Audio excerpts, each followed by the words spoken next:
Hello and welcome to साइथमेटिक्स। मैं हूँ रितु गुप्ता और आज हम यहाँ कंटिन्यू कर रहे हैं क्लास 10 का चैप्टर लाइफ प्रोसेसेस, जिसमें कि आज हम पढ़ने वाले हैं ट्रांसपोर्टेशन के बारे में। ट्रांसपोर्टेशन यानी चीज़ों को एक जगह से दूसरी जगह तक पहुँचाना। ट्रांसपोर्टेशन की लिविंग ऑर्गेनिजम्स में ज़रूरत क्यों है, पहले तो इस बारे में हमें सोचना होगा। तो अगर हम प्लांट के बारे में सोचें, हमें क्या पता है कि हमने अभी पिछले वीडियोस में देखा है कि प्लांट में फूड कहाँ पर प्रोड्यूस हो रहा है। फूड प्रोड्यूस हो रहा है लीफ के सेल्स में, जहाँ पर क्लोरोफिल प्रेजेंट है, ग्रीन पार्ट्स में प्रोड्यूस हो रहा है। अब इस फूड की रिक्वायरमेंट तो हर लिविंग सेल को है, रूट्स के सेल को भी है, स्टेम के सेल्स को भी है। हर सेल को इस फूड की ज़रूरत है, क्योंकि हर सेल को एनर्जी चाहिए जिंदा रहने के लिए। तो अब ज़रूरत किस चीज़ की पड़ेगी कि ये जो फूड यहाँ पर इन सेल्स में बन रहा है, इस फूड को किसी तरह से प्लांट की बॉडी के हर पार्ट तक पहुँचाने की ज़रूरत पड़ेगी। दूसरी चीज़, अगर हम बात करें प्लांट को और क्या चाहिए, वाटर चाहिए, मिनरल्स चाहिए। तो वाटर और मिनरल्स वो कहाँ से लेता है? सॉइल से। सॉइल के कांटेक्ट में प्लांट का कौन सा पार्ट है? सिर्फ रूट्स हैं, रूट हेयर्स हैं, जो कि सॉइल के कांटेक्ट में है। तो वाटर के कांटेक्ट में या मिनरल्स के कांटेक्ट में तो सिर्फ ये पार्ट है, लेकिन इस वाटर और इस मिनरल की रिक्वायरमेंट तो प्लांट के हर एक सेल को होगी। तो यहाँ पर क्या होगा, जो भी वाटर, जो भी मिनरल्स ये रूट के सेल्स एब्जॉर्ब कर रहे हैं, ये प्लांट की बॉडी में हर एक सेल तक पहुँचाने की ज़रूरत पड़ेगी। वो लीव्स के सेल को भी चाहिए, वो स्टेम के सेल्स को भी चाहिए, फ्लावर को भी चाहिए, फ्रूट को भी चाहिए। तो इसीलिए ट्रांसपोर्टेशन की तो प्लांट्स में बहुत ज़रूरत है। चीज़ों को, न्यूट्रिएंट्स को कैसे ट्रांसपोर्ट किया जाए और वाटर को कैसे ट्रांसपोर्ट किया जाए। ऐसे ही अगर हम एनिमल्स में देखें तो एनिमल्स में आप क्या देखेंगे, अभी पीछे हमने रेस्पिरेटरी सिस्टम पढ़ा था पिछले लास्ट वीडियो में, तो हमने देखा था कि जो गैसेस का एक्सचेंज हो रहा था, ऑक्सीजन जो मिल रही थी वो कहाँ पर मिल रही थी, गैसेस का एक्सचेंज कहाँ पर हो रहा था? एल्वियोलाई में हो रहा था। एल्वियोलाई में हो रहा था, तो अभी ऑक्सीजन कहाँ पहुँच गई? लंग्स की एल्वियोलाई में तो पहुँच गई थी। अब इस ऑक्सीजन को फिर पहुँचना था हमारे हर एक सेल तक। उसके लिए किसकी ज़रूरत पड़ेगी? कुछ ट्रांसपोर्टेशन सिस्टम की ज़रूरत पड़ेगी। ऐसे ही CO2 जो सेल में प्रोड्यूस हुई थी, उसको कहाँ तक पहुँचना था? उसको किसी तरह वापस एल्वियोलाई तक पहुँचना था, ताकि वो एल्वियोलाई से होते हुए और फिर ट्रेकिया से होते हुए और फिर हमारे नेजल पैसेज से होते हुए बाहर निकल जाए। तो यहाँ पर भी किसकी ज़रूरत है? ऑक्सीजन के और CO2 के ट्रांसपोर्ट की ज़रूरत है। ऐसे ही जब हमने बात की थी डाइजेस्टिव सिस्टम के बारे में, तो हमें पता है न्यूट्रिएंट्स एब्जॉर्ब कहाँ से हो रहे थे? न्यूट्रिएंट्स एब्जॉर्ब तो हो रहे थे हमारे कहाँ पर? स्मॉल इंटेस्टाइन में। लेकिन सिर्फ स्मॉल इंटेस्टाइन के सेल्स को थोड़ी ना न्यूट्रिएंट्स की ज़रूरत है, ज़रूरत किसको है?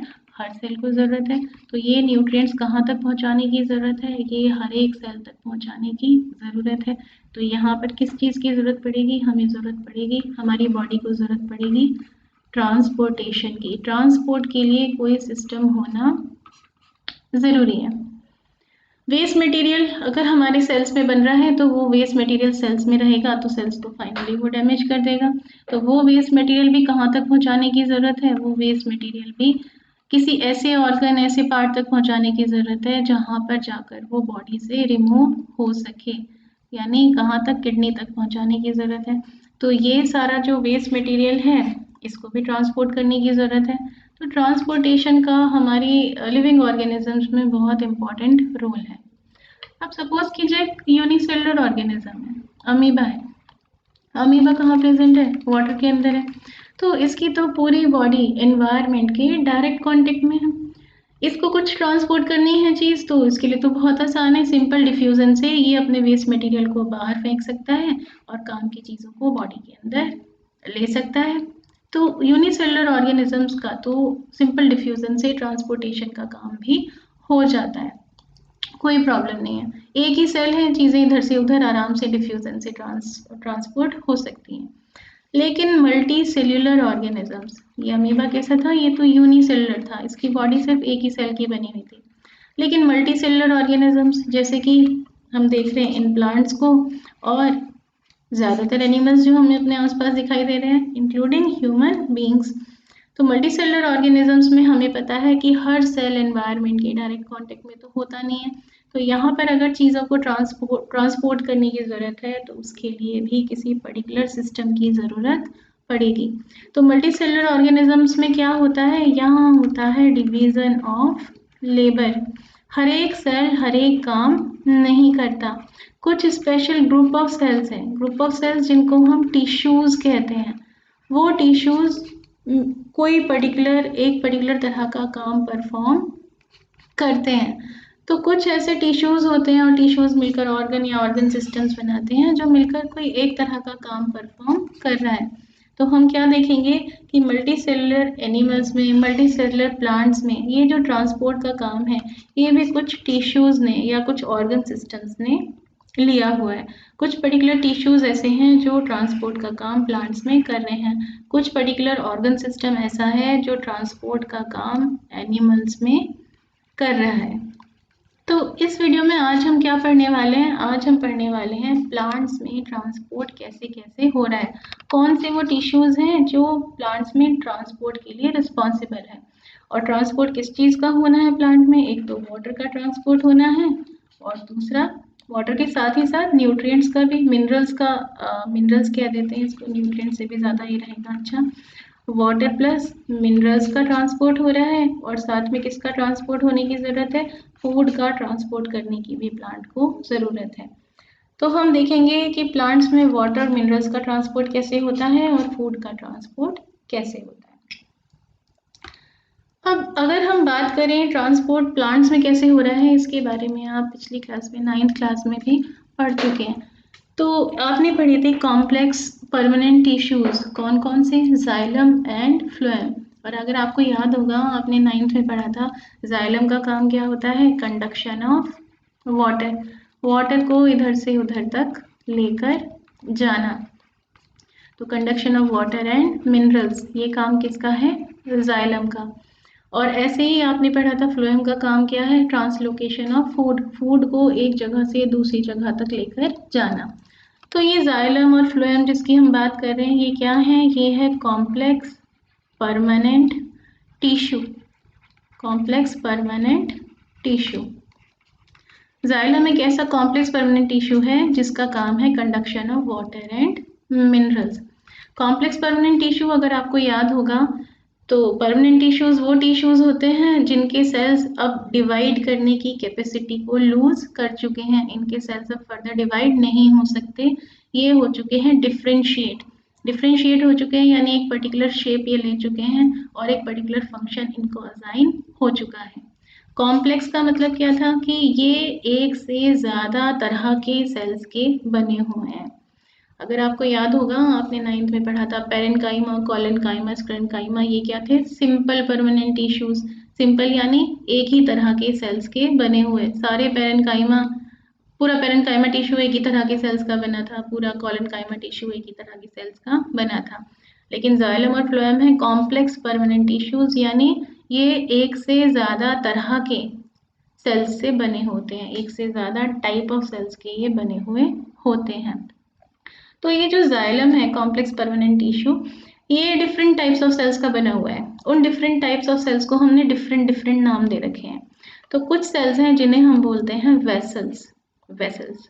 ये क्या चीज़ है जो आपको यहाँ पर दिखाई दे रही है, ये क्या है, ये हैं वेसल्स। यहाँ आपको दिखाई दे रहा होगा एक ये कुछ सेल जैसा स्ट्रक्चर दिखाई दे रहा है और उसके ऊपर एक दूसरा सेल जैसा स्ट्रक्चर दिखाई दे रहा है।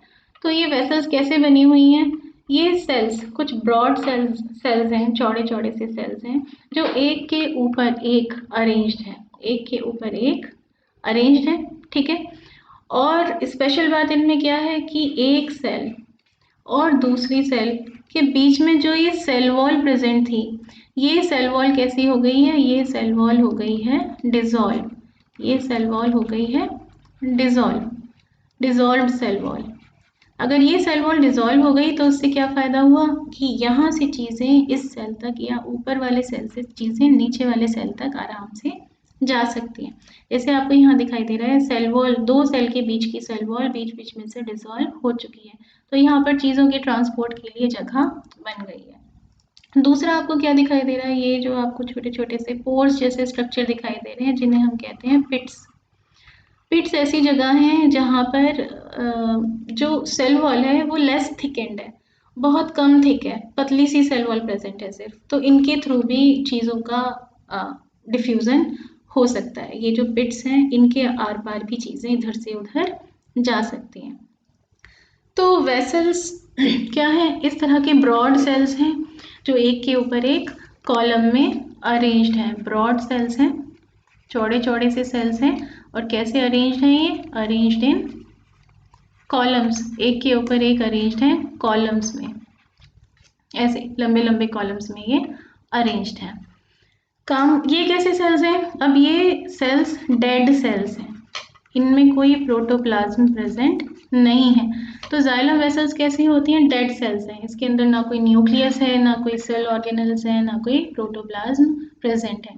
क्यों, क्योंकि इनका काम क्या है, सिर्फ वाटर को नीचे से ऊपर तक ट्रांसपोर्ट करना, तो उसमें इन्हें कोई एनर्जी भी खर्च करनी नहीं होती, तो इसलिए इनको लिविंग होने की कोई ज़रूरत नहीं है, डेड होकर भी ये उतनी एफिशिएंटली इस काम को कर सकते हैं। दूसरा जो कंपोनेंट है उसे हम कहते हैं ट्रैकीड्स। ट्रैकीड्स, ये जो आपको दिखाई दे रहे हैं ये क्या है, ये हैं ट्रैकीड्स। ये भी वेसल की तरह ही है, बस अंतर क्या है कि ये कम ब्रॉड है, थोड़े से नैरो हैं, कंपैरेटिवली नैरो हैं, इतने ब्रॉड नहीं हैं, लंबे लंबे हैं, और टेपरिंग इनके एंड्स हैं। टेपरिंग एंड्स हैं यानी ऊपर से और नीचे से ये क्लोज्ड है। टेपरिंग एंड्स, ये टेपरिंग एंड्स इसके हमें दिखाई दे रहे हैं, जबकि वेसल्स के एंड्स टेपरिंग नहीं थे। इनके ऊपर भी बहुत सारे पिट्स प्रेजेंट हैं, ये पिट्स प्रेजेंट हैं जिनके थ्रू वाटर इधर उधर डिफ्यूज हो सकता है, वाटर का ट्रांसपोर्ट हो सकता है। तो ये ट्रैकीड्स कैसे अरेंज्ड हैं, ये ऐसे एक के ऊपर एक अरेंज नहीं है, ये अरेंज रहते हैं साइडवेज। एक ट्रैकीड यहाँ है, एक ट्रैकीड यहाँ है, फिर एक ट्रैकीड यहाँ कहीं पर है, एक ट्रैकीड यहाँ कहीं पर है, एक यहाँ कहीं पर है, तो ये साइडवेज अरेंज रहते हैं। तो वाटर इनमें से कैसे कैसे ट्रांसपोर्ट हो सकता है, इस तरह से ट्रांसपोर्ट होकर धीरे धीरे नीचे से ऊपर की तरफ जाता है। तो ट्रैकीड्स कंपैरेटिवली नैरो होते हैं, उनके एंड्स टेपरिंग होते हैं, और एक और स्पेशल बात जो ट्रैकीड्स में होती है वो ये कि जितने भी नॉन फ्लावरिंग प्लांट्स हैं जिनके अंदर वेस्कुलर टिश्यूज हैं, वेस्कुलर टिश्यूज आपको याद होगा आपने 9th में पढ़ा है, वेस्कुलर टिश्यूज हम किसे कहते हैं, जाइलम और फ्लोएम को ही हम वेस्कुलर टिश्यूज कहते हैं, जाइलम एंड फ्लोएम। ऐसे टिश्यूज जो चीज़ों के कंडक्शन में इन्वॉल्व हैं, चीज़ों के ट्रांसपोर्ट में इन्वॉल्व है, वही हैं वेस्कुलर टिश्यूज। आपको शायद ये भी ध्यान होगा कि ये वेस्कुलर टिश्यूज प्लांट में बंडल्स की फॉर्म में अरेंज रहते हैं, ये ऐसे एक बंडल, दूसरा बंडल, तीसरा बंडल, चौथा बंडल, पांचवा बंडल, इस तरह के बंडल्स। ये मैं क्या बना रही हूँ, एक स्टेम है उसका ट्रांसवर्स सेक्शन है, ये टीएस काटा हुआ है हमने स्टेम का। ट्रांसफर सेक्शन यानी एक स्टेम हमारे पास ऐसे था, उसको हमने एक ब्लेड से लेकर ब्लेड से इस तरह से काट दिया, तो ये जो पार्ट आपको दिखाई दे रहा है गोल सा पार्ट, ये मैंने यहाँ पर बनाया है। तो इस तरह से ये बंडल्स सेल स्टेम में आपको दिखाई देंगे, और जिसमें आपको ये दिखाई देगा कि अंदर की तरफ तो इसमें प्रेजेंट है जाइलम, और बाहर की तरफ इसमें प्रेजेंट है फ्लोएम।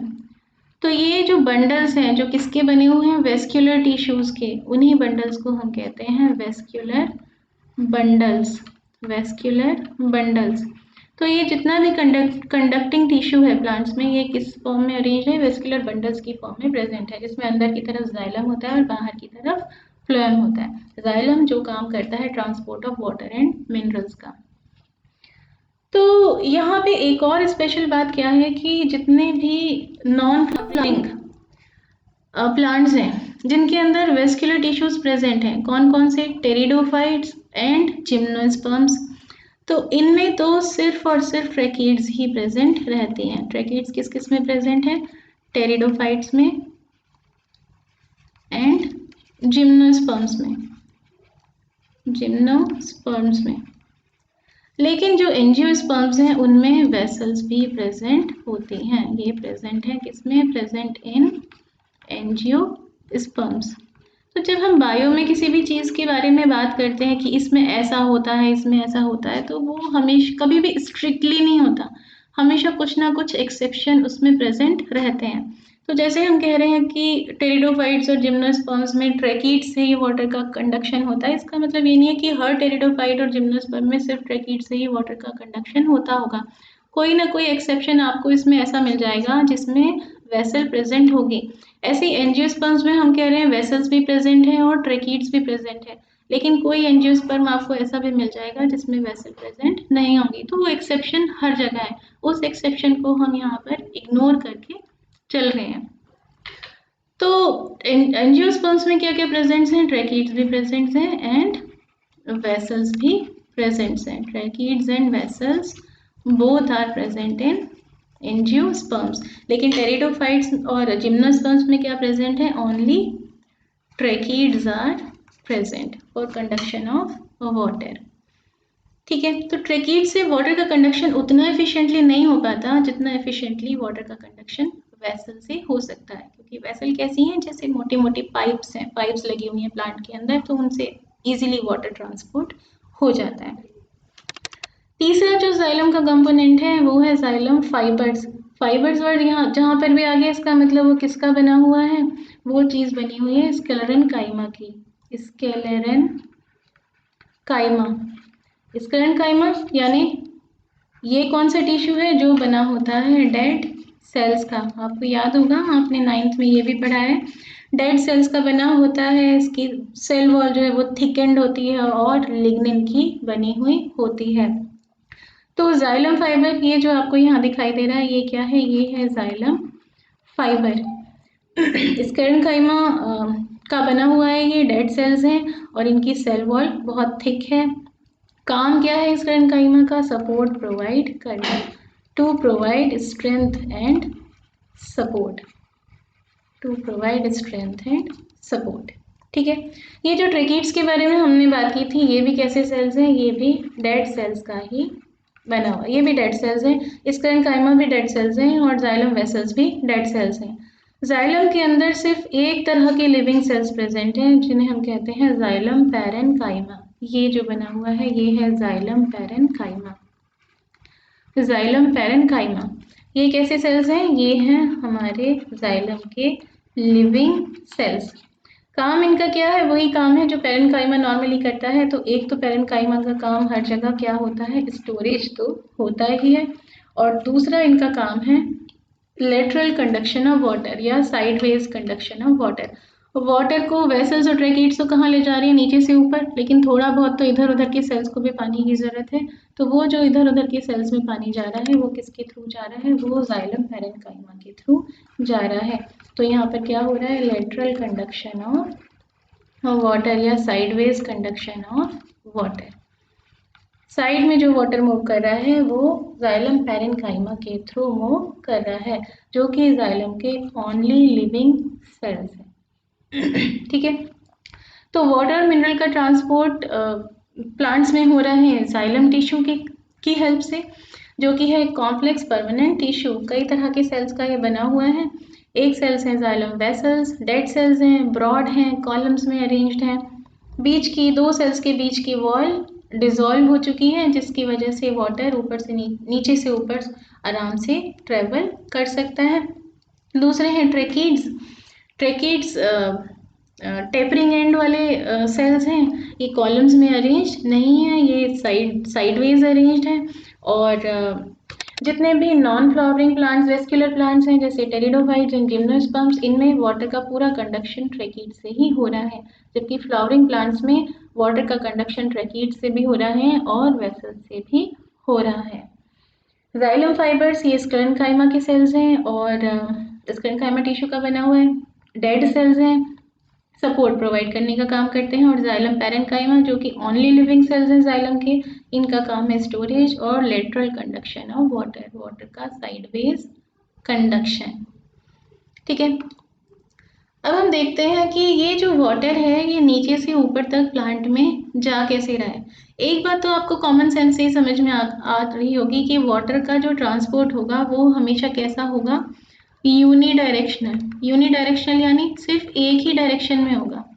एक ही डायरेक्शन में क्यों? यूनि का मतलब क्या होता है? वन, डायरेक्शन यानी डायरेक्शन, सिर्फ एक ही डायरेक्शन में। क्यों? क्योंकि वाटर तो हमेशा प्लांट कहाँ से एब्जॉर्ब करेगा? हमेशा सॉइल से ही एब्जॉर्ब करेगा। हवा में प्रेजेंट वाटर को तो वो एब्जॉर्ब नहीं कर सकता। तो वाटर कैसे मूव करेगा? हमेशा सॉइल से ऊपर की तरफ को ही मूव करेगा। इसीलिए हम कहते हैं कि वाटर का कंडक्शन कैसा है? यूनी डायरेक्शनल है, सिर्फ एक ही डायरेक्शन में होता है, सिर्फ नीचे से ऊपर की तरफ ही होता है। तो यहाँ पर एक्चुअली हो क्या रहा है, एक ये हमारा कोई प्लांट है, यहाँ पर रूट्स हैं उसकी, और ये रूट्स किसके कांटेक्ट में है? सॉइल के पार्टिकल्स के कांटेक्ट में यहाँ पर है। सॉइल है, यहाँ पर सॉइल के पार्टिकल्स हैं, पार्टिकल्स के बीच बीच में क्या प्रेजेंट है? एयर भी प्रेजेंट है और वाटर के पार्टिकल्स भी प्रेजेंट है। ठीक है, सॉइल के पार्टिकल्स के बीच बीच में। अब ये जो रूट है हमारी, और इसमें जो रूट हेयर प्रेजेंट है, रूट हेयर्स प्रेजेंट हैं, वो इस वाटर के कांटेक्ट में यहाँ पर होते हैं। अब ऊपर क्या हो रहा है प्लांट में? अगर आपको याद होगा, हमने पिछले वीडियोस में भी बात की थी और आपने 9th में भी पढ़ा होगा कि यहाँ प्रेजेंट है क्या? लीव्स प्रेजेंट है, और लीफ के सरफेस पे प्रेजेंट होते हैं माइन्यूट पोर्स। माइन्यूट पोर्स जिनको हम कहते हैं स्टोमेटा, याद है? तो ये स्टोमेटा जो सराउंडेड है गार्ड सेल से, ये लीफ के सरफेस पर प्रेजेंट है, जिनका काम है एक्सचेंज ऑफ गैसेस, और दूसरा इनका क्या काम है? ट्रांसपिरेशन। तो इन पोर्स से ये जो स्टोमेटा प्रेजेंट है, ये जो स्टोमेटा प्रेजेंट है, इनसे क्या होता है? इनसे होकर बहुत सारा वाटर वेपर की फॉर्म में इवेपोरेट होता रहता है। वाटर वेपर्स इवेपोरेट होता रहता है, और इसी प्रोसेस को हम कहते हैं ट्रांसपिरेशन। तो लीफ की सरफेस पर से होता रहता है ट्रांसपिरेशन। ट्रांसपिरेशन यानी लीफ की सरफेस से तो वाटर लगातार इवेपोरेट होता चला जा रहा है। जब भी स्टोमेटा ओपन है तो वाटर वेपर्स की फॉर्म में इवेपोरेट हो रहा है। ठीक है, तो सारे जितने भी लीव्स यहाँ प्रेजेंट है, उन सबकी सरफेस से ट्रांसपिरेशन लगातार होता रहता है। अब इससे क्या होगा? इससे होगा ये कि ये जो ऊपर लीफ की सरफेस पर जो सेल्स हैं, यहाँ लीफ की सरफेस पर सेल्स हैं, इनमें इन सेल्स में पानी की कमी हो जाएगी, यहाँ पर पानी का प्रेशर कम हो जाएगा। तो क्या होगा? इसके नीचे जो सेल्स प्रेजेंट है, सपोज ऊपर के सेल्स में पानी का यहाँ से हो गया ट्रांसपिरेशन, तो यहाँ पर क्या होगा? यहाँ से तो H2 निकल गया, तो यहाँ पे पानी कैसा हो जाएगा? कम हो जाएगा। यहाँ पर प्रेजेंट है अब लेस वाटर। इसके नीचे के सेल्स में पानी ज़्यादा प्रेजेंट है, तो क्या होगा? वाटर ऑस्मोसिस से नीचे से ऊपर की तरफ मूव करेगा। अब इसमें भी पानी कम हो गया, अब इसके नीचे के सेल्स में पानी ज़्यादा है, तो यहाँ से भी वाटर ऑस्मोसिस से नीचे से ऊपर की तरफ मूव करेगा। ऐसे ही होते होते होते होते होते होते ये कहाँ तक पहुँचेगा? हमारे रूट हेयर के सेल्स तक ये चीज़ पहुँच जाएगी। तो रूट हेयर के सेल्स में फाइनली क्या होगा? पानी कम हो जाएगा, तो बाहर सॉइल से वाटर हमारे रूट हेयर के सेल में एंटर हो जाएगा। ठीक है, और वो धीरे धीरे ऊपर इसी प्रोसेस से ऊपर तक पहुंचता रहेगा। तो हो क्या रहा है यहाँ पर? ट्रांसपिरेशन की वजह से ऊपर की तरफ वाटर का, ऊपर के सेल्स में वाटर का प्रेशर कम हो रहा है। ठीक है, अब ऊपर जब वाटर का प्रेशर कम हो गया, तो एक क्रिएट हो गया यहाँ pressure gradient. Pressure gradient, gradient यानी कुछ कहीं पर कुछ ज़्यादा है और कहीं पर कुछ कम है। प्रेशर ग्रेडियंट क्रिएट हो गया। यहाँ पर क्या है? यहाँ पर वाटर का लेस प्रेशर है, और जबकि सॉइल में वाटर का, यहाँ नीचे के सेल्स में और अल्टीमेटली यहाँ सॉइल में वाटर का मोर प्रेशर है, ज़्यादा प्रेशर है। तो इस प्रेशर ग्रेडियंट की वजह से वाटर नीचे से ऊपर की तरफ को मूव करेगा, सकअप होगा। तो प्रेशर ग्रेडियंट की वजह से क्या होगा? एक सक्शन फोर्स क्रिएट हो जाता है। सक्शन फोर्स एक ऐसा फोर्स जो वाटर को नीचे से ऊपर इस तरह से सक करता है। जैसे हम स्ट्रॉ से जब आप कोल्ड ड्रिंक पीते हैं तो क्या होता है उसमें? स्ट्रॉ से आप कोल्ड ड्रिंक पी रहे हैं तो क्या होता है? यहाँ से आप एयर को सक करते हैं, है ना? एयर को सक करते हैं तो क्या होता है? यहाँ पर एयर का प्रेशर लो हो जाता है, लो प्रेशर हो गया एयर का। यहाँ एयर का प्रेशर लो हो गया और यहाँ पर जो है एयर का प्रेशर कैसा है, यहाँ पर एयर का प्रेशर ज़्यादा है, मोर प्रेशर, एटमॉस्फेरिक प्रेशर पर है यहाँ पर तो एयर, तो उससे क्या होता है एयर अपने साथ में कोल्ड ड्रिंक को लेकर ऊपर की तरफ मूव करती है। सेम वही चीज़ यहाँ पर हो रहा है, तो यहाँ भी क्या क्रिएट हो रहा है, एक suction pressure, suction force create हो रहा है जो कोल्ड ड्रिंक को नीचे से ऊपर की तरफ को खींच रहा है। ऐसे यहाँ पर क्योंकि ऊपर की तरफ ट्रांसपिरेशन हो रहा है तो यहाँ पर पानी का प्रेशर, वाटर का प्रेशर कम हो गया और नीचे प्रेशर ज़्यादा है, तो एक सक्शन फोर्स क्रिएट होगा जो पानी के पूरे कॉलम को नीचे से ऊपर की तरफ को पुल करेगा। और इस पुल को हम क्या बोलते हैं, इस पुल को हम बोलते हैं ट्रांसपिरेशन पुल। एक ऐसा पुल है ये, ऐसा पुल क्रिएट हो रहा है जो ट्रांसपिरेशन की वजह से क्रिएट हो रहा है, तो इसलिए इसको कहते हैं ट्रांसपिरेशन पुल, जिसकी वजह से वाटर नीचे से ऊपर की तरफ को मूव करता है। तो इस पूरे प्रोसेस में अगर आप ध्यान से देखेंगे तो रोल किसका है, ट्रांसपिरेशन का। और हो क्या रहा है, सिर्फ ऑस्मोसिस की वजह से पानी इधर नीचे से ऊपर की तरफ मूव कर रहा है। वो ऑस्मोसिस क्यों हो रही है, प्रेशर ग्रेडियंट की वजह से, क्योंकि ऊपर पानी का प्रेशर कम है, नीचे पानी का प्रेशर ज़्यादा है। तो यहाँ पर कहीं भी वाटर को मूव करने के लिए एनर्जी की ज़रूरत नहीं पड़ रही है। No energy is required in this process. कोई एनर्जी सेल को खर्च करनी यहाँ पर नहीं पड़ रही है। तो इसका मतलब ये प्रोसेस कैसा है, ये कंडक्शन ऑफ वाटर का प्रोसेस कैसा है, ये एक पैसिव प्रोसेस है, ये एक्टिव प्रोसेस नहीं है, ये एक पैसिव प्रोसेस है। पैसिव प्रोसेस क्या होता है, एक ऐसा प्रोसेस जिसमें एनर्जी रिक्वायर्ड नहीं होती, उसको हम पैसिव प्रोसेस कहते हैं।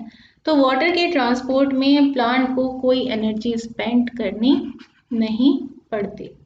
ये एक पैसिव प्रोसेस है जो ट्रांसपिरेशन की वजह से हो रहा है। ट्रांसपिरेशन की वजह से ऊपर लेस प्रेशर का एरिया बन रहा है, नीचे ज़्यादा प्रेशर का एरिया है, जिसकी वजह से वाटर का कॉलम पूरा का पूरा नीचे से ऊपर की तरफ को पुल हो रहा है। ठीक है, तो ये तो हो गया प्लांट्स में कंडक्शन ऑफ वाटर कैसे हो रहा है। अब हम देखते हैं प्लांट्स में फूड का कैसे ट्रांसपोर्ट हो रहा है।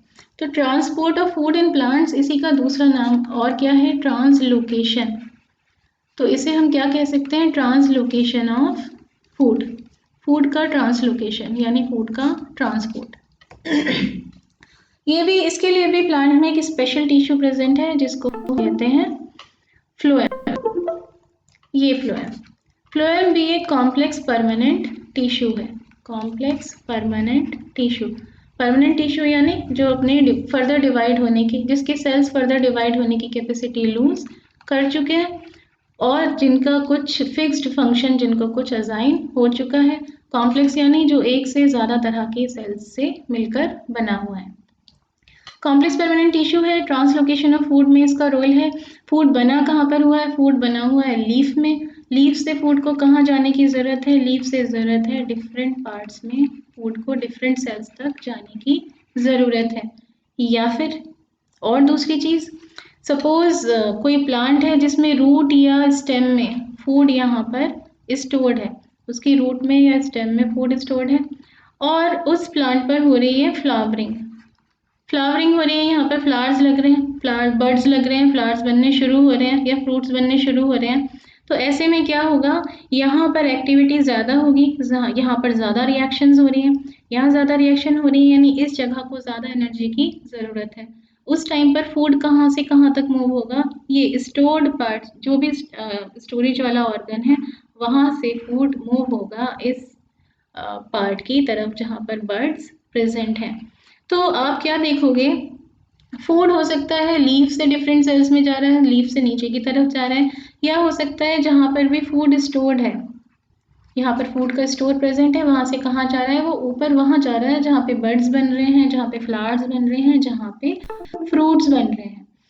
तो फूड का जो ट्रांसपोर्ट है, जो ट्रांसलोकेशन है, वो ऊपर से नीचे भी हो सकता है और नीचे से ऊपर भी हो सकता है। तो फूड का ट्रांसलोकेशन कैसा होता है, ये होता है बाई डायरेक्शनल। बाई मतलब टू, बाई डायरेक्शनल ट्रांसपोर्ट यानी दोनों डायरेक्शन में इसका ट्रांसपोर्ट हो सकता है, ऊपर से नीचे भी और नीचे से ऊपर भी, दोनों तरफ इसका जो भी प्लांट की रिक्वायरमेंट है उसके अकॉर्डिंग फूड का ट्रांसपोर्ट होता है। तो ये जो फ्लोएम एक कॉम्प्लेक्स परमानेंट टिश्यू है, ये इसके कंपोनेंट्स क्या क्या हैं, किन डिफरेंट टाइप ऑफ सेल से बना हुआ है। तो पहले तरह के सेल्स हैं जिन्हें हम बोलते हैं सीव ट्यूब्स। ये जो आपको यहाँ पर दिखाई दे रहे हैं सीव ट्यूब्स क्या हैं, ये डिफरेंट सेल्स हैं जो एक के ऊपर एक लगे हुए हैं और उसमें से हर सेल को हम बोलते हैं सीव ट्यूब एलिमेंट। ये क्या है, सीव ट्यूब एलिमेंट। तो बहुत सारे सीव ट्यूब एलिमेंट्स हैं जो एक के ऊपर एक लगे हुए हैं और एक सीव ट्यूब एलिमेंट और दूसरे सीव ट्यूब एलिमेंट के बीच में जो यहाँ सेल वॉल प्रेजेंट है, इस सेल वॉल में प्रेजेंट होते हैं बहुत सारे पोर्स, बहुत सारे छोटे छोटे पोर्स यानी छेद यहाँ पर प्रेजेंट होते हैं जिनके थ्रू मटेरियल इधर से उधर मूव कर सकता है। ज़रूरत के अकॉर्डिंग ऊपर से नीचे मूव करेगा या नीचे से ऊपर वो मूव करेगा। तो ये जो आपको यहाँ एक प्लेट टाइप स्ट्रक्चर दिखाई दे रहा है जिसके अंदर प्रेजेंट है बहुत सारे पोर्स, न्यूमरस पोर्स प्रेजेंट हैं। इसी प्लेट लाइक स्ट्रक्चर को हम बोलते हैं सीव प्लेट। क्या बोलते हैं इसको, सीव प्लेट। ठीक है, तो सीव सेल एलिमेंट्स हैं, दो सीव सेल एलिमेंट्स के बीच में प्रेजेंट है सीव प्लेट, जहां से होकर खाना जो है वो एक सेल से दूसरे सेल तक पहुंचेगा। ये है सीव ट्यूब्स। ये सीव ट्यूब्स किस में प्रेजेंट है, ये प्रेजेंट है एंजियोस्पर्म्स में। एंजियोस्पर्म्स यानी फ्लावरिंग प्लांट्स, इनके बारे में भी आप 9th में पढ़ चुके हैं। लेकिन जिम्नोस्पर्म्स में और टेरिडोफाइट्स में ये सीव ट्यूब्स प्रेजेंट नहीं होती, उनमें प्रेजेंट होते हैं सीव सेल्स। सिर्फ सेल्स हैं जो कि टेपरिंग एंड वाले सेल्स हैं इस तरह के, जैसे ट्रैकीड्स हमने देखे थे, जिसमें कोई वेल डिफाइंड सीव प्लेट प्रेजेंट नहीं होती, बस कहीं कहीं पर सीव एरियाज प्रेजेंट होते हैं, कहीं कहीं पर पोर्स प्रेजेंट हैं और उन पोर्स वाले एरियाज को हम कह देते हैं सीव एरियाज। तो इनमें कोई सीव प्लेट्स प्रेजेंट नहीं होती। ये सीव सेल्स कहाँ किस में प्रेजेंट है, ये प्रेजेंट है जिम्नोस्पर्म्स में एंड टेरिडोफाइट्स में। Non flowering vascular plants gymnosperms and pteridophytes में प्रेजेंट है सीव सेल्स, जबकि एंजियोस्पर्म्स में प्रेजेंट है सीव ट्यूब्स। ठीक है, ये सीव ट्यूब एलिमेंट्स एक के ऊपर एक अरेंज हैं और उनके बीच में सीव प्लेट्स प्रेजेंट हैं। ये जो सीव ट्यूब एलिमेंट्स हैं ये कैसे सेल्स हैं, ये लिविंग सेल्स हैं, लिविंग सेल्स हैं। लेकिन क्योंकि इन्हें चीज़ों का ट्रांसपोर्ट करना है तो इनको बहुत सारी खाली जगह चाहिए, तो इनके अंदर कोई न्यूक्लियस प्रेजेंट नहीं है और सेल ऑर्गेनेल्स भी प्रेजेंट नहीं है। तो इनका अब न्यूक्लियस और सेल ऑर्गेनेल्स जैसे माइटोकॉन्ड्रिया हैं, इनके बिना तो किसी सेल का जिंदा रहना इम्पॉसिबल है। तो इनको जिंदा रखने के लिए ज़रूरी चीज़ों को सप्लाई करने का काम करते हैं कंपेनियन सेल्स। कंपेनियन सेल्स, हर सीव ट्यूब एलिमेंट के साथ में एक कंपेनियन सेल प्रेजेंट होता है।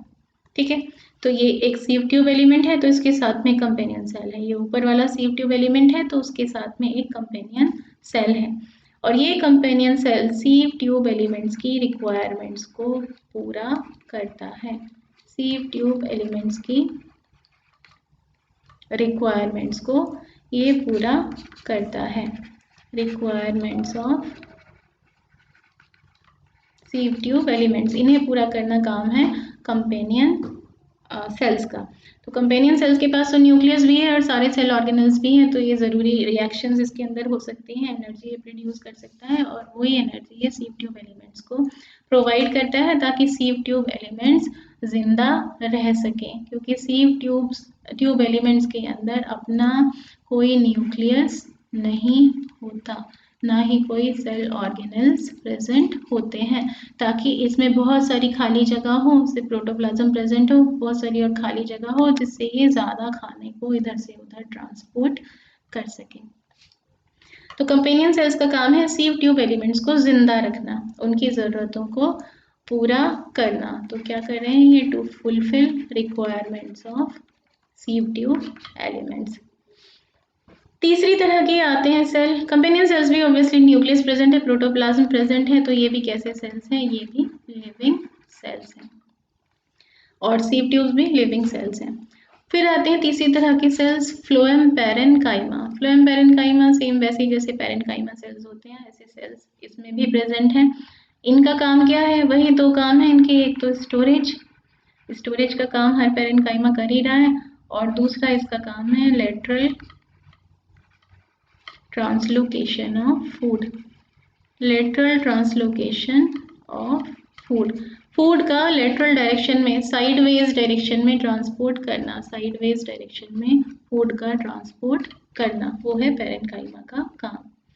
फिर आते हैं फ्लोएम फाइबर्स। फाइबर्स तो हमेशा, जहाँ फाइबर्स वर्ड आ गया किसके बने हैं? ये स्केलेरेन्काइमा के बने हुए हैं, स्केलेरेन्काइमा।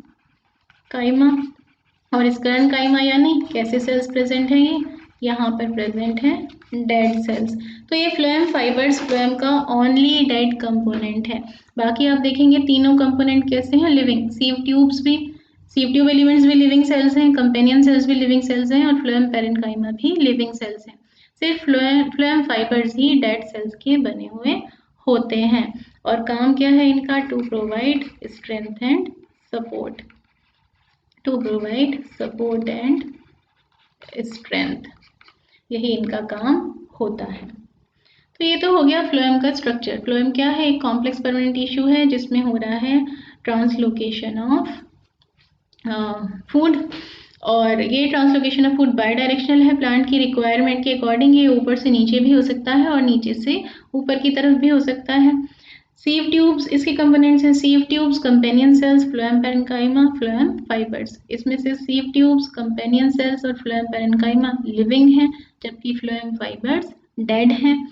सीव ट्यूब्स बनी है सीव ट्यूब एलिमेंट्स से, जो एक के ऊपर एक अरेंज्ड हैं कॉलम में, और दो सीव ट्यूब एलिमेंट्स के बीच में जो सेल वॉल है वो परफोरेटेड है, उसमें बहुत सारे पोर्स प्रेजेंट हैं, और इस परफोरेटेड प्लेट को हम बोलते हैं सीव प्लेट, जिसके थ्रू फूड एक सेल से दूसरे सेल तक ट्रांसपोर्ट होता है।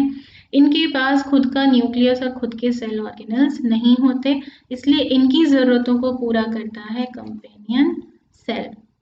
हर सीव ट्यूब एलिमेंट के साथ में एक कंपेनियन सेल प्रेजेंट होता है। फ्लोएम पैरेन्काइमा का काम है स्टोरेज करना और फूड का लेटरल ट्रांसलोकेशन करना, और फ्लोएम फाइबर्स का काम है सपोर्ट प्रोवाइड करना, और फ्लोएम फाइबर्स बने हुए हैं डेड सेल्स के। ठीक है, तो अब थोड़ा सा हम ये देखते हैं कि ये ट्रांसलोकेशन ऑफ फूड हो कैसे रहा है। तो ट्रांसलोकेशन फूड, ये ट्रांसलोकेशन ऑफ फूड अगर हम बात हो कैसे रहा है, तो यहाँ पे क्या होता है कि जो फोटोसिंथेसिस हो रहा है वो कहाँ पर हो रहा है? लीफ के सेल्स में हो रहा है, जहाँ जहाँ पर भी ग्रीन पार्ट है लेमिना का। और वेस्कुलर टिश्यू कहाँ प्रेजेंट है? वेस्कुलर टिश्यू यानी जाइलम और फ्लोएम प्रेजेंट है कहाँ पर? वेन्स में। तो ये फ्लोएम कहाँ पे प्रेजेंट है? वेन्स में प्रेजेंट है। ये जो वेन्स आप देखते हैं प्लांट की लीफ के अंदर, इसके अंदर प्रेजेंट है वेस्कुलर टिश्यूज। तो वेन्स में प्रेजेंट है जाइलम एंड फ्लोएम। तो अब फूड बन कहाँ रहा है? फूड वेन के अंदर तो नहीं बन रहा है। तो सबसे पहला काम क्या होगा? ये जो फूड यहाँ बन रहा है, ग्रीन पार्ट में बन रहा है, फूड कहाँ बन रहा है? लीफ के ग्रीन पार्ट में बन रहा है। वो फूड सबसे पहले तो यहाँ फ्लोएम में लोड अप होगा, यहाँ फ्लोएम तक इसको पहुँचाना पड़ेगा। तो सबसे पहले क्या करना पड़ता है? Loading of food. फूड को लोड करना पड़ता है कहाँ पर? इन फ्लोएम। फ्लोएम में कहाँ पर? सीव ट्यूब एलिमेंट्स के अंदर फूड को लोड किया जाता है। अब फूड को जब ये लोड करना है, फूड यहाँ ज़्यादा है, सोल्यूबल फॉर्म है, तो इसको लोड करने के लिए यहाँ पर सेल्स एनर्जी स्पेंड करते हैं। तो energy is spend in this process. Energy खर्च करके खूब सारा ग्लूकोज यहाँ पर फ्लोएम के अंदर लोड कर दिया जाता है। Energy is spend in this process. इस प्रोसेस में क्योंकि एनर्जी स्पेंड हो रही है, खर्च करनी पड़ रही है, इसका मतलब ये प्रोसेस कैसा है? ये एक एक्टिव प्रोसेस है। जाइलम के केस में हमने क्या देखा था? जब हम ट्रांसपोर्ट ऑफ वाटर देख रहे थे, वहां पर सब कुछ सिर्फ प्रेशर ग्रेडियंट की वजह से हो रहा था। ऊपर प्रेशर कम है, नीचे प्रेशर ज़्यादा है, जिसकी वजह से पानी नीचे से ऊपर मूव कर रहा है। वहां पर सेल्स को कोई एनर्जी स्पेंड करनी नहीं पड़ रही थी, वो एक पैसिव प्रोसेस था। लेकिन यहाँ पर जो पहला स्टेप है, फूड बनने के बाद फूड को फ्लोएम में लोड करना, ये एक एक्टिव प्रोसेस है। इसमें सेल्स को एनर्जी स्पेंड करनी पड़ती है। एक बार सेल्स के अंदर, ये सपोज कीजिए सीव ट्यूब एलिमेंट है, यहाँ प्रेजेंट है क्या? सीव प्लेट्स प्रेजेंट है। तो ये सीव ट्यूब एलिमेंट के अंदर क्या पहुंच गया, यहाँ पर पहुंच गया, हमने सोल्यूबल फॉर्म में ग्लूकोज को लोड कर दिया। तो यहाँ सोल्यूबल फूड हमने लोड कर दिया। अब यहाँ पर क्योंकि ग्लूकोज का अमाउंट बढ़ गया बहुत ज़्यादा, जबकि आसपास के तो यहाँ पर क्या हुआ, आसपास के सेल के कंपैरिजन में वाटर की कंसेंट्रेशन यहाँ कम रह गई। यहाँ पर तो ग्लूकोज ज़्यादा हो गया। आसपास के सेल में क्या प्रेजेंट है, यहाँ पर पानी ज़्यादा प्रेजेंट है। तो जब हम इसमें सोल्यूबल फूड को लोड कर देंगे तो आसपास के सेल्स से वाटर यहाँ पर डिफ्यूज इन होना शुरू हो जाएगा। ऑस्मोसिस से वाटर यहाँ पर अंदर जाना शुरू हो जाएगा। अब यहाँ पर ग्लूकोज तो हमने लोड कर ही दिया था, बहुत सारा पानी भी सेल के अंदर चला गया, तो अब यहाँ पर अंदर प्रेशर बढ़ जाएगा। तो यहाँ पर क्या हो जाएगा, हाई प्रेशर क्रिएट हो जाएगा। हाई प्रेशर यहाँ पर क्रिएट हो गया, तो उस हाई प्रेशर की वजह से जो ये सोल्यूबल फूड है ये दूसरे सेल में मूव करेगा। यहाँ पर क्या हो रहा है, food moves in second cell, second element. तो ये सोल्यूबल फूड दूसरे एलिमेंट में मूव करना शुरू हो जाएगा। यहाँ पर फूड पहुँच जाएगा तो आसपास के सेल से इसके इस सीव ट्यूब एलिमेंट के अंदर पानी जाएगा, तो यहाँ पर भी हाई प्रेशर हो जाएगा। यहाँ हाई प्रेशर हो जाएगा तो फूड जो है वो फर्दर और आगे मूव करेगा। इसी तरह से इस प्रेशर ग्रेडियंट की वजह से जो यहाँ पर अब क्रिएट हो रहा है, इससे फूड अब आगे ट्रेवल करेगा। तो आगे तो किसी एनर्जी की ज़रूरत ट्रांसलोकेशन में नहीं पड़ रही है।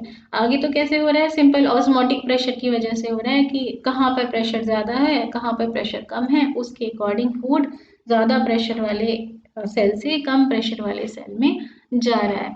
तो जहाँ पर फूड ज़्यादा है वहाँ से फूड किधर को मूव करेगा, जहाँ पर फूड कम होगा। अगर फूड रूट में या स्टेम में ज़्यादा है तो वहाँ से वो ऊपर फ्लावरिंग पार्ट्स की तरफ मूव करेगा। अगर लीफ में ज़्यादा है तो वहाँ से वो स्टेम और रूट की तरफ मूव करेगा। तो डायरेक्शन, मूवमेंट की डायरेक्शन इस बात पर डिपेंड करेगी कि फूड का अमाउंट कहाँ पर ज़्यादा प्रेजेंट है। जहाँ ज़्यादा फूड है वहाँ से वो कम फूड वाले एरिया की तरफ मूव करेगा। किसकी वजह से, हमने जो पहले एनर्जी, मतलब प्लांट्स ने जो पहले एनर्जी को स्पेंड करके सोल्यूबल फूड को, सोल्यूबल ग्लूकोज की फॉर्म में फूड को लोड कर दिया था सीव ट्यूब एलिमेंट्स में, जिसकी वजह से यहाँ पर ग्लूकोज ज़्यादा हो गया और पानी कम रह गया। तो आसपास के सेल्स में पानी ज़्यादा था जिससे कि पानी अंदर डिफ्यूजन होने लगा। अब यहाँ पर पानी भी खूब सारा आ गया तो यहाँ पर ऑस्मोटिक प्रेशर बढ़ गया, यहाँ पर प्रेशर ज़्यादा क्रिएट हो गया, जिस प्रेशर की वजह से ये जो सोल्यूबल फूड था ये दूसरे सीव ट्यूब एलिमेंट की तरफ को मूव करने लगा। ठीक है, तो बाकी प्रोसेस तो देखा जाए तो बहुत ज़्यादा डिफरेंट नहीं है। मेन डिफरेंस क्या है ट्रांसलोकेशन ऑफ वाटर में और ट्रांसपोर्ट ऑफ फूड में, कि ट्रांसपोर्ट ऑफ फूड में एनर्जी स्पेंड होती है जबकि ट्रांसलोकेशन ऑफ वाटर में एनर्जी स्पेंड नहीं होती। ठीक है, जाइलम में जो वाटर का ट्रांसपोर्ट हो रहा था वो कैसे हो रहा था, उसमें किसी एनर्जी की ज़रूरत नहीं पड़ रही थी, वो एक पैसिव प्रोसेस था। और जबकि ये जो फूड का ट्रांसलोकेशन हो रहा है इसमें एनर्जी की ज़रूरत पड़ रही है, ये एक एक्टिव प्रोसेस है। तो इस तरह से प्लांट्स में वाटर का और फूड का ट्रांसपोर्ट इधर से उधर होता है। तो एक बार हम इसको कंपेयर कर लेते हैं कि ट्रांसलोकेशन ऑफ फूड में और ट्रांसपोर्ट ऑफ वाटर में क्या क्या हमने डिफरेंसेस यहाँ पर देखे हैं। तो ये हो रहा है, यहाँ पर हमने लिखा है ट्रांसपोर्ट ऑफ वाटर कैसे कैसे हो रहा है, यहाँ है ट्रांसपोर्ट ऑफ फूड जिसका दूसरा नाम है ट्रांसलोकेशन। ट्रांसलोकेशन यानी ट्रांसपोर्ट ऑफ फूड, फूड का एक जगह से दूसरी जगह जाना। तो फूड का ट्रांसपोर्ट के लिए जो स्पेशल टिश्यू प्लांट में प्रेजेंट है उनका नाम है फ्लोएम, और जबकि वाटर के ट्रांसपोर्ट के लिए जो स्पेशल टिश्यू प्रेजेंट है उसका नाम है जाइलम। ठीक है, फूड के ट्रांसपोर्ट में एनर्जी रिक्वायर्ड होती है, यानी एक ऐसा प्रोसेस है, ये एक एक्टिव प्रोसेस है, जबकि वाटर के ट्रांसपोर्ट में कोई एनर्जी रिक्वायर्ड नहीं होती। तो ये कैसा प्रोसेस है, ये एक पैसिव प्रोसेस है, नो एनर्जी इज रिक्वायर्ड। किसकी वजह से हो रहा है, ये हो रहा है ट्रांसपिरेशन की वजह से। ट्रांसपिरेशन की वजह से वाटर ऊपर से खत्म होता जा रहा है, उड़ता जा रहा है और नीचे सॉइल में से प्लांट के अंदर खिंचता चला जा रहा है, जबकि यहाँ पर ट्रांसपिरेशन का कोई रोल नहीं है, ट्रांसपिरेशन यहाँ पे कोई पार्ट प्ले नहीं कर रहा है। फूड का ट्रांसपोर्ट बाई डायरेक्शनल है, बाई डायरेक्शनल यानी नीचे से ऊपर भी हो सकता है और ऊपर से नीचे की तरफ भी हो सकता है, according to the requirement of plant. Plant की रिक्वायरमेंट क्या है, उसके अकॉर्डिंग हो सकता है वो लीफ से रूट की तरफ जा रहा हो सकता है वो रूट में जो स्टोर्ड फूड है वो नीचे से ऊपर जहाँ पे फ्लावरिंग हो रही है या फ्रूट्स बन रहे हैं, जहाँ पे बडिंग हो रही है, वहां पर वो जा रहा हो। वाटर का ट्रांसपोर्ट हमेशा यूनी डायरेक्शनल होता है, वाटर हमेशा अपवर्ड डायरेक्शन में ही ट्रांसपोर्ट होता है। सॉइल से पानी एब्जॉर्ब होगा और ऊपर की तरफ को मूव करेगा। यहाँ पे क्या हो सकता है, यहाँ पे अपवर्ड भी हो सकता है और डाउनवर्ड भी हो सकता है। फ्लोएम के कंपोनेंट्स के बारे में अगर हम बात करें तो हमने देखा फ्लोएम के ज़्यादातर कंपोनेंट्स लिविंग हैं। Phloem parenchyma, सीव tube elements, companion cells, ये सब कैसे हैं, लिविंग है। सिर्फ फ्लोएम फाइबर्स ही डेड होते हैं, लेकिन जाइलम के केस में बिल्कुल इसका अपोजिट है, ज़्यादातर कंपोनेंट्स इसके डेड होते हैं। हमने क्या देखा था, सिर्फ फ्लोएम पैरेनकाइमा ही इसका एक लिविंग कंपोनेंट है, बाकी सारे कंपोनेंट्स कौन कौन से, फ्लोएम फाइबर्स और ट्रेकीड्स और वेसल्स, ये सारे के सारे डेड होते हैं। ठीक है, तो transport of food and water यानी ट्रांसपोर्ट इन प्लांट्स एक बहुत इजी सा टॉपिक है, छोटा सा टॉपिक है। इसमें से जाइलम फ्लोएम के बारे में तो आप बहुत कुछ 9th क्लास में भी पढ़ चुके हैं। तो इस टॉपिक को बस इतना ही था, इस टॉपिक में इसको हम ख़त्म करते हैं और नेक्स्ट वीडियो में हम पढ़ेंगे ट्रांसपोर्ट इन एनिमल्स, जिसमें कि हम पढ़ेंगे सर्कुलेटरी सिस्टम के बारे में और लिम्फेटिक सिस्टम के बारे में। इन दोनों के बारे में हम नेक्स्ट वीडियो में बात करेंगे। तब तक के लिए बाय, टेक केयर।